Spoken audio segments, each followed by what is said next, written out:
Bonjour, nous allons voir dans cette vidéo la présentation de l'interface d'administration d'un routeur Netgear R6120. Pour obtenir l'interface, on va se connecter en filaire ou en Wi-Fi sur le routeur et puis on ouvre un navigateur web et on peut rentrer l'adresse www.routerlogin.net et cette adresse va nous rediriger vers l'interface d'administration du routeur. Donc, lors d'une première configuration, on a la fenêtre suivante qui s'affiche. On accepte les conditions générales de service et ensuite on va pouvoir créer le compte administrateur. Donc possibilité de choisir un mot de passe bien entendu et des questions de sécurité en cas de perte du mot de passe.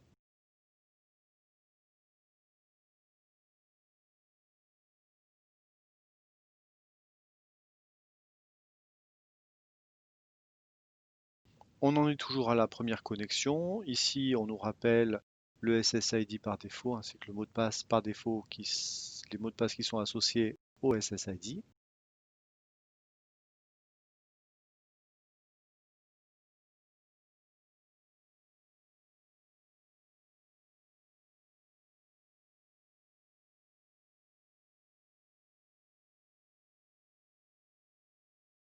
On patiente pour la mise à jour du micro-logiciel, du firmware.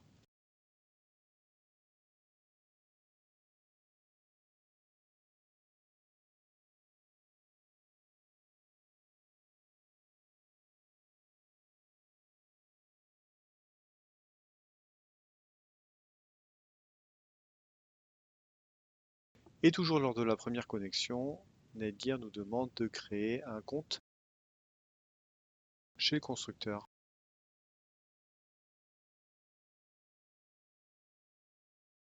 Une fois que le compte est créé, on se reconnecte sur l'interface d'administration avec le compte admin que nous venons de créer.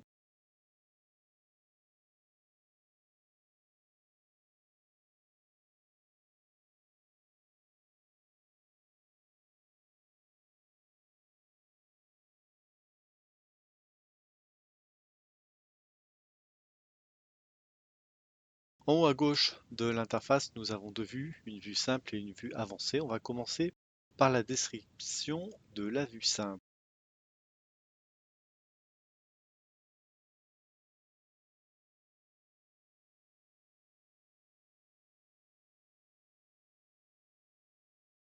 Avec un premier onglet, une première page qui décrit les paramètres Internet, donc c'est les paramètres qui sont reliés au fournisseur d'accès, avec l'adresse qui a été donnée dynamiquement par le fournisseur d'accès. Dans ce cas-là, je vais retoucher rapidement la configuration, je vais lui mettre une adresse IP fixe.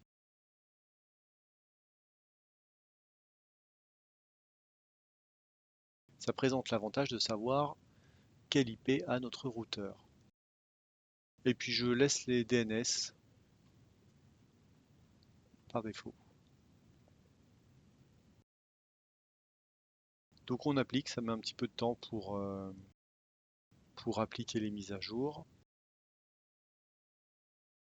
On passe ensuite à la vue sans fil, où il est possible ici de changer le nom du SSID, il est possible de fixer le canal également, d'activer la diffusion ou pas du SSID, et on a juste en dessous les options de sécurité avec la phrase d'authentification qui correspond à l'option de sécurité WPA2. Et on a la même chose pour le 5G.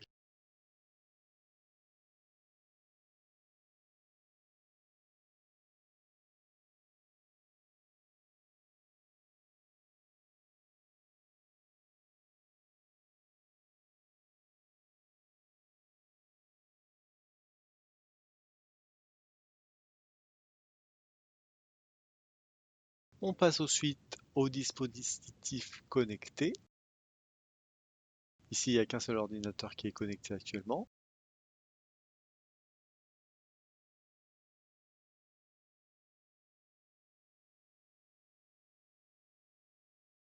Et on pourra voir sur ce tableau également les connexions des ordinateurs en Wi-Fi. Le lien vers le contrôle parental ramène au site de Netgear.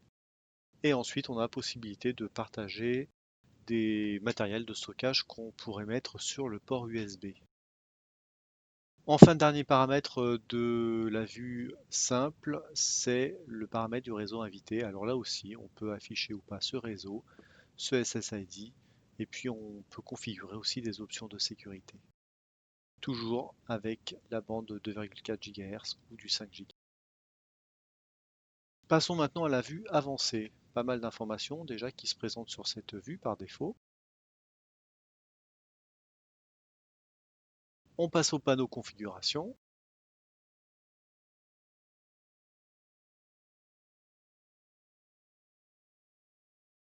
Et on retrouve ici notre configuration WAN, donc la configuration de l'interface qui est connectée au fournisseur d'accès Internet.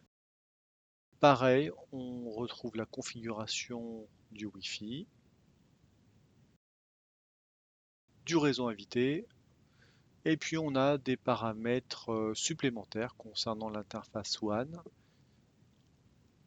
Possibilité par exemple d'avoir un serveur DMZ par défaut avec une adresse IP que l'on peut fixer. Possibilité aussi d'activer ou pas le filtrage sur le routeur.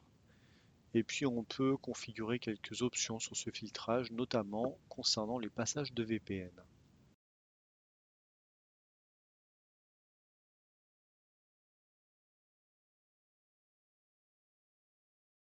Et on passe au paramétrage avancé de l'interface LAN avec ici la possibilité de régler un peu plus finement le DHCP, donc les IP qui seront donnés au client. On a aussi des options qui concernent le routage dynamique. Alors je m'en sers pas, donc je le laisse désactiver.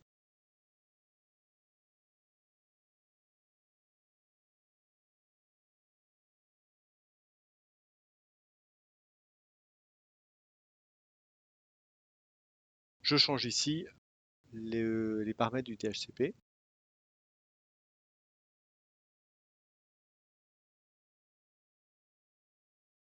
Comme j'ai changé les paramètres, mon ordinateur va changer d'adresse IP. Donc il va falloir se reconnecter à l'interface.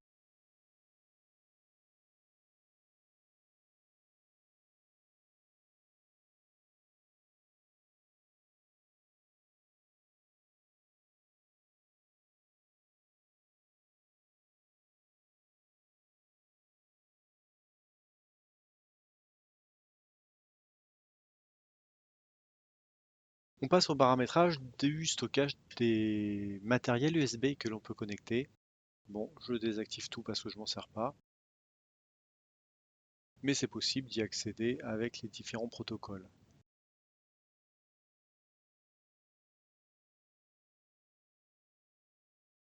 Et puis ensuite, on a aussi possibilité de connecter une imprimante USB.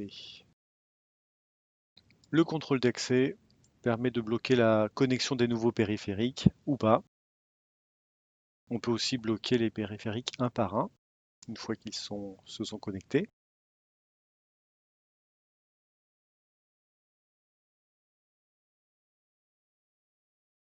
Nous avons aussi un menu blocage de site pour bloquer soit des mots-clés, soit des noms de domaine.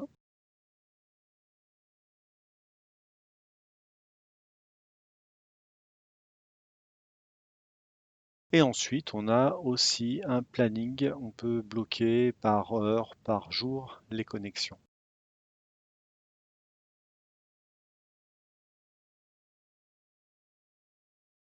On passe au menu administration avec ici quelques informations sur le statut du routeur.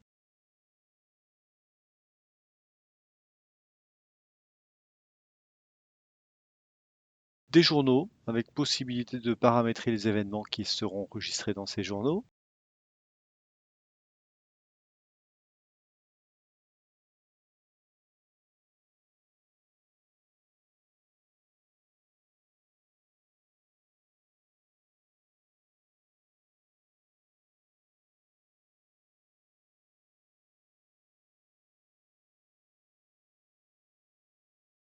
On retrouve notre page des dispositifs qui sont connectés au routeur, que ce soit par les interfaces filaires ou l'interface Wi-Fi.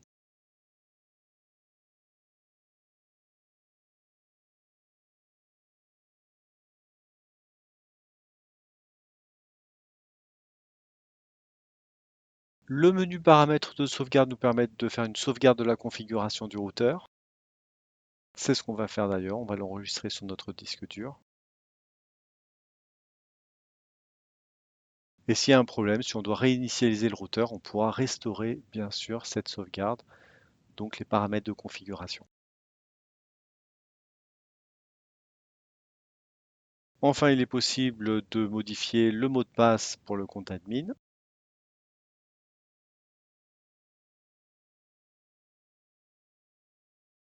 Les paramètres de serveur de temps, c'est le serveur Netgear par défaut, on peut mettre l'IP d'un serveur. Et enfin, vérification de la mise à jour du firmware.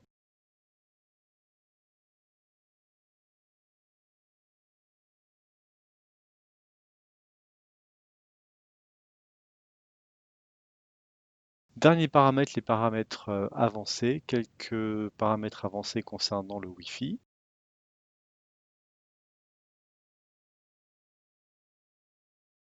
Les paramètres WPS également.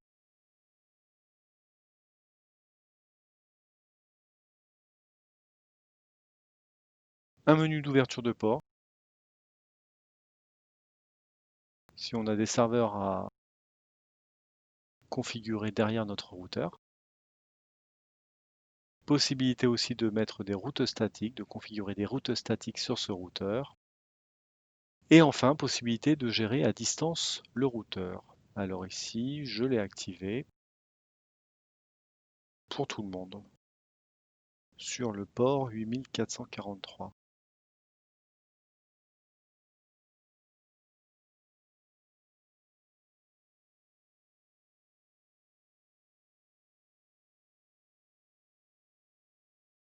Dans le menu suivant, on retrouve notre menu pour les périphériques USB.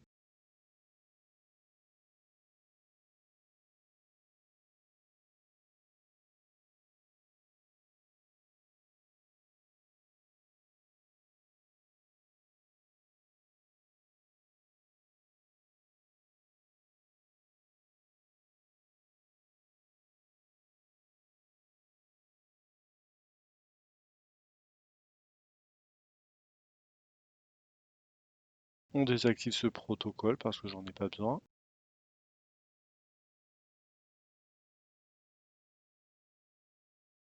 Le protocole IPv6, on va le laisser désactiver également par défaut. Et enfin, dernier menu, paramètres VLAN ou pont. Là, c'est la même chose. Enfin, je laisse cette fonctionnalité désactivée.